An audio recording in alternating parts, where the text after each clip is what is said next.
He sat at the kitchen table at 5 in the morning, the way he always had. The coffee was hot. The house was quiet. And for the first time in 60 years, he had nowhere to be. He was 82 years old. And sitting there in that silence, he finally understood something that the younger version of himself had spent an entire lifetime refusing to see. The life he had worked so hard to balance was never meant to be balanced.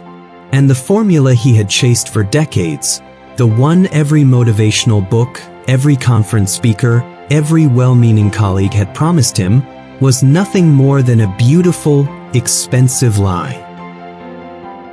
His name was Arthur. And from the very beginning, Arthur was the kind of man people pointed to. In his small Ohio town, he was the first in his family to wear a necktie to work. His father had worked the line at a steel mill for 31 years without a single complaint, and Arthur had watched him come home every evening smelling of metal and exhaustion. Arthur had promised himself something different. He promised himself success. He started at a shipping company as a junior analyst in 1964. Within 3 years, he had 2 promotions. Within 5, he was managing a team of 17. His superiors called him reliable. His colleagues called him driven. His wife, Margaret, called him brilliant, though in the early years, she called him that with a proud smile. Later, she would say it differently, with a tired kind of resignation, the way you describe someone who has chosen a path and simply cannot be reached. Arthur believed in something that the world had taught him to believe in. He believed in the idea of balance. Work hard during the week. Rest on the weekend. Spend time with family when the project was done. Exercise when the schedule opened up. Live when the business settled down. It sounded reasonable. It sounded responsible. It sounded, above all, like a plan. And Arthur loved a good plan. The years moved the way years do when a man is too busy to notice them, quickly and without warning. His daughter, Claire, had her first school play when Arthur was closing a regional deal in Cincinnati. He sent flowers. His son, Daniel, had his first baseball game on the same afternoon Arthur was presenting to the board. He watched it on a grainy home video 2 weeks later, sitting in his car in the parking lot of his office, eating a sandwich alone.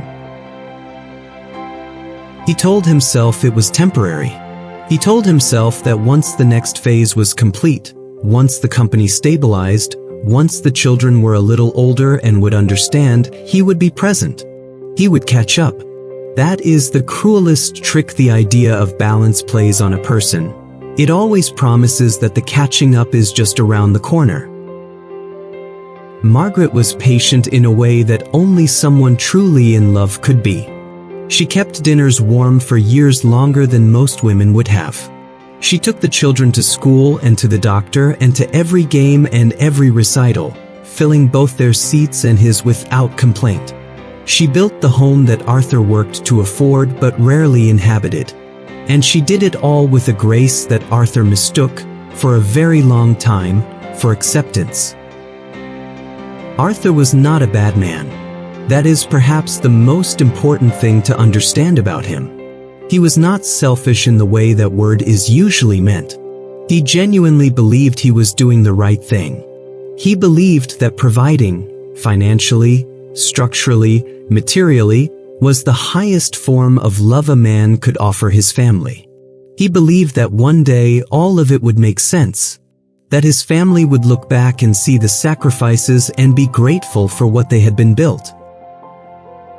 He was named vice president at 44.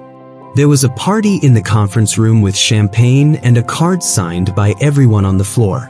He drove home that evening feeling like he had finally arrived.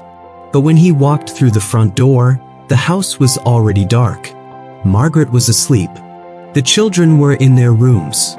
There was a plate of food on the counter covered in plastic wrap. He ate it standing up at the kitchen sink, still in his suit, still smiling a little, not yet understanding what the darkness of that house was trying to say to him. The children grew up in the way children do when one parent is a ghost, with a complicated kind of love for the ghost. Claire became a teacher. She was warm and present with her students in a way that felt, to those who knew the family, like a correction of something. Daniel went into construction. He coached Little League every Saturday morning for 15 straight years, never missing a single game. Neither of them ever said anything directly to Arthur. They didn't need to. The choices they made said everything. The turning point did not arrive as a dramatic confrontation. It did not arrive as a shouting match or a tearful confession or a crisis that forced everything into the open at once. It arrived the way the most painful moments in a life usually arrive, quietly on a Tuesday in a hospital waiting room. Margaret had collapsed at the grocery store. A blood pressure event, the doctors said, and ultimately not life-threatening. But for the 3 hours that Arthur sat in that waiting room before anyone could tell him with certainty that she was going to be all right, for those 3 hours, his entire life rearranged itself in his mind. Not slowly, all at once. He thought about the Saturday mornings, the ones he had been in the office while Margaret took the kids to their activities alone. He thought about the anniversary dinner he had rescheduled twice and then forgotten entirely, arriving home with a gas station card and an apology that she accepted without a word. He thought about the conversations they had never had because he was always too tired, or too distracted, or saving his real presence for some future version of their life together that never quite seemed to arrive. A doctor came out and told him she was stable. Arthur stood up, shook the man's hand, and thanked him in the calm, composed manner he used in business meetings when the news was better than expected. Then he sat back down. And he put his face in his hands. And he stayed that way for a very long time. Because something inside him had finally, and without mercy, broken open. That night, sitting beside Margaret's hospital bed while she slept, Arthur did something he had not done since he was a boy. He simply sat. No phone. No notepad. No strategy forming in the back of his mind. He watched her breathe. He looked at the lines in her face, lines that he realized, with a jolt of shame, he could not remember appearing. He had missed them forming. He had been elsewhere while she aged. While they all aged. While life happened in the rooms he was never quite in. In the weeks that followed, Arthur began to think about the idea of balance differently. He had always imagined it as a scale, work on one side, life on the other, and the goal was to keep them level, equal weight, equal time, a tidy, manageable equation. But sitting in that hospital room, he understood something that no book had ever said plainly enough for him to hear. A scale only works when both sides are actually present. You cannot balance something you have quietly removed from the equation. Work-life balance, he realized, was a myth, not because the idea was wrong, but because it asked the wrong question. Balance implies that both sides are equal, that they deserve equal weight, that career and living are permanent opponents in a negotiation, and the goal is to reach a fair settlement. But that is not how a life actually works. A life is not a negotiation. It is a series of choices about what to show up for, and what, by choosing to show up elsewhere, you agree to quietly let go of. The real question, the one Arthur had never asked himself in 60 years of working, was not, am I balanced? The real question was, what am I actually choosing? Because every yes to the office at 7 on a Saturday morning was a no to something else. Every dinner eaten at a desk was a conversation that never happened. Every weekend trip canceled for a project was a memory that simply did not get made. Balance does not fail because people are lazy. It fails because it pretends that life and work exist on the same timeline. They do not. Arthur thought about all the men he had known who had chased the same myth. Men who had told themselves they were doing it for their families, when in truth they were doing it for themselves, for the identity that the work gave them, for the way their titles sounded at parties, for the particular silence of an empty office at night when the building was theirs alone. He was not judging them.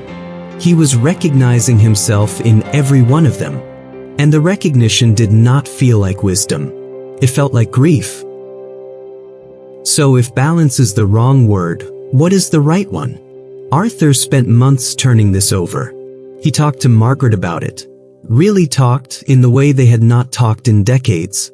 He sat with his grandchildren and watched them the way he had never watched his own children. And slowly, something began to take shape that was not a formula so much as a different way of seeing. It began with priorities. Priorities. Not the kind written on a company's mission statement. Not the kind recited in a performance review. The private, unceremonious kind. The kind that shows itself only in what a person actually does when the calendar is open and the choice is real. Arthur had always said his family was his first priority. He had said it sincerely.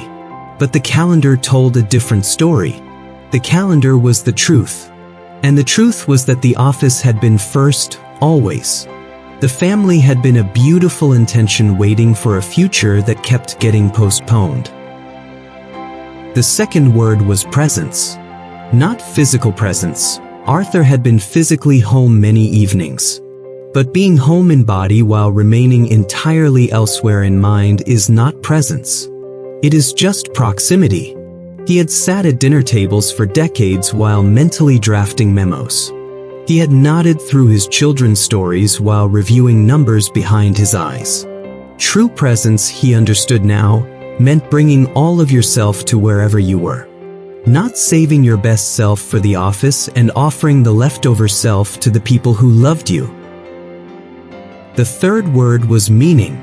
This one was harder for Arthur to arrive at because it required him to admit something uncomfortable, that a great deal of what he had called meaningful work was, in the end, not particularly meaningful at all. The deals closed. The reports filed. The promotions earned.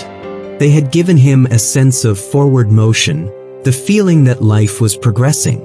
But they had not, when he held them honestly in the light of his 82 years, given him what meaning actually gives. The feeling that your presence on earth changed something for someone who mattered to you. And the fourth word, perhaps the most important of all, was seasons. A life is not one long consistent thing. It is a collection of seasons, each with its own demands, its own gifts, its own losses. There are seasons when work must consume more of you. There are seasons when a child needs everything you have. There are seasons of building and seasons of harvesting and seasons that ask you only to be still. The myth of balance insists that all seasons should look the same, equal, steady, controlled. The truth is that wisdom means knowing which season you are in and choosing accordingly. Arthur had not understood seasons. He had tried to live in one season, the season of building, for his entire adult life. And in doing so, he had missed the harvest. He had arrived at the winter of his life with barns full of achievement and tables that were not as full as he had imagined they would be. Not empty, but not full either. And he understood now that the difference, that specific degree of not quite full, was the cost of the myth he had believed. At 82, Arthur had things to say. And he said them, slowly, carefully, to anyone who would sit still long enough to listen. He said them to his son, Daniel, who was now 53 and already making the same choices Arthur had made, only in different offices with different titles. He said them to his grandson, a 27-year-old with a startup and the same burning look in his eyes that Arthur recognized from photographs of himself at that age. And he said them, most of all, to himself, in the quiet of the early mornings at the table with the coffee before the world started up again. The first thing he told them was this: the people in your life will not remember what you built. They will remember whether you were there. Not present in the technical, physical sense of being in the same building. Present in the way that makes a person feel seen. Present in the way that says, without words, you are worth more to me than whatever else is calling for my attention right now. That kind of presence cannot be rescheduled. It has to be lived in the moment it offers itself, or it is simply gone. The second thing he told them was this: urgency is a feeling, not a fact. Most of what had felt urgent to Arthur throughout his career, the quarterly targets, the board presentations, the crises that arrived on Friday afternoons, most of it was forgotten within a year. Not by others. By Arthur himself. He could not remember the substance of 90% of the things he had treated as emergencies. But he could remember, with complete and painful clarity, the night he missed his daughter's graduation dinner because of a conference call he could not have described to you even the following week. The third thing Arthur told them was about the body. He said, "Your body is not a machine that runs on willpower and coffee indefinitely." He had treated his for decades as a vehicle for productivity, sleeping 4 hours a night during crunch periods, skipping meals, sitting for 12 hours at a stretch, running on adrenaline and the particular kind of pride that comes from being the last person in a building. At 68, the body had sent him a series of invoices. At 70, it had begun collecting. He walked with a cane now. He tired by mid-afternoon. The body, he understood, does not forget the debts. It simply waits until you have less to spend before presenting the bill. He also told them about the friendships, about the men he had called his closest friends in his 30s and 40s, with whom he had slowly but completely lost contact as the careers consumed everyone. About the way male friendship, in particular, requires maintenance, not grand gestures, but the ordinary, repeated presence that says, "I have not forgotten that you exist" when the professional obligations are satisfied. He had stopped providing that maintenance somewhere in his late 40s. By 60, most of those friendships were only names in an old address book. And then he told them the hardest one. He said, "Do not confuse being needed at work with being necessary anywhere that matters." For most of his life, Arthur had felt indispensable at his company. He had been the person others came to. The person meetings did not start without. The person whose opinion changed the direction of things. And then he retired. And within 18 months, the company had replaced him so completely, not maliciously, just naturally, that walking into the lobby felt like walking into a building that had simply repapered over his outline on the wall. He said, "The job will not grieve you. The company will not sit in a hospital waiting room for you. The office will not remember what color you liked your coffee. Only people do those things. Only people who you gave time to and showed up for and remained present with, only they hold you that way when the work is done. And the question worth asking," he said, "the only question worth asking before you are sitting where I am sitting, is whether the people in your life feel held by you. Not provided for. Not managed. Actually held." Arthur lived another 4 years after that night in the hospital. He did not become a different man in some Hollywood sense. He did not quit everything and move to a cabin and start painting watercolors. He was still Arthur. Still precise. Still, honestly, a little too focused on whether the coffee was made correctly. But he changed in the ways that were available to him at that stage of his life. He started showing up. For the ordinary things. The things that had seemed, for so long, too small to be worth his full presence. He went to his grandchildren's school plays. All of them. He drove 40 minutes each way to Claire's house for dinner on Thursdays, not because there was any practical reason for Thursday, but because he had decided that showing up regularly without occasion was the simplest way to say he had understood something.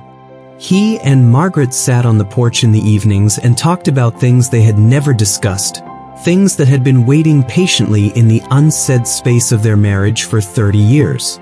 Some of those conversations were hard. Some were funny. All of them were real. He wrote each of his children a letter.